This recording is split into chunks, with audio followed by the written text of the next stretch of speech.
in 1 month's time, global leaders from governments, business and civil society will meet during the International Conference for Finance for Development in Addis Ababa to make concrete commitments on how to finance the forthcoming Sustainable Development Agenda. UNRISD will take this event as an opportunity to make the research we do on this issue available and accessible for people who are very busy to read lengthy reports.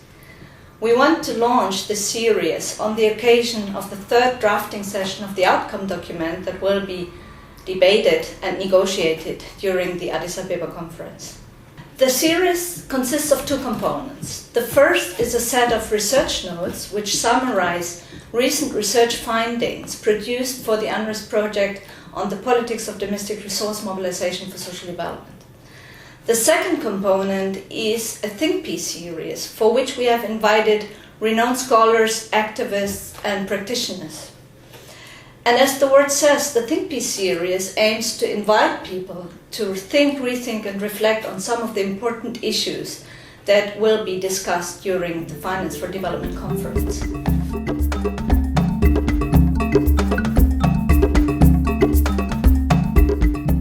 The UNRISD series, The Road to Addis, aims to shed light on some of the neglected issues in the Finance for Development debate.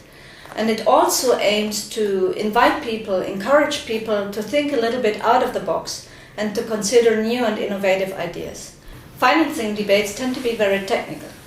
For example, they focus on how much aid is necessary to implement a specific development strategy or how to implement an ideal tax system in developing contexts. Now, in reality, both aid policies and domestic resource mobilization is very political, highly political in nature.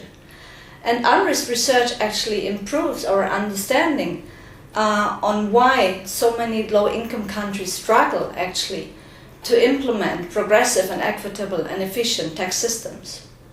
So in a way, our research makes sense of the complex political economy around resource mobilization policies and around aid politics. And we hope that this will give some recommendations and advice on how to tackle political obstacles in these processes.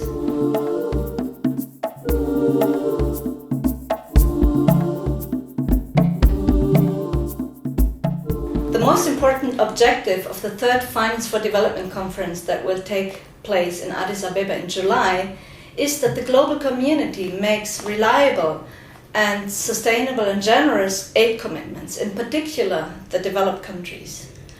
Of course, we also expect the decision makers and the global leaders to take due note of the concerns of southern governments and of civil society organizations, in particular with regard of some of the contested issues, for example, capital flight, global governance of the financial architecture, illicit flows, human rights issues, the challenge of private sector funding, etc. We hope that some of the ideas we try to convey with this series, for example, the political dimensions of aid politics and of resource mobilization, but also the need to connect financing debates with social development policies, will be taken up by the different actors that participate during the Addis conference and beyond. The Sustainable Development Agenda that will be agreed upon in September this year aims to be transformative. In order for this to happen, we also have to make sure that the financing policies that underpin this agenda are fair, equitable and conducive to social change, and both within our global system and in every country.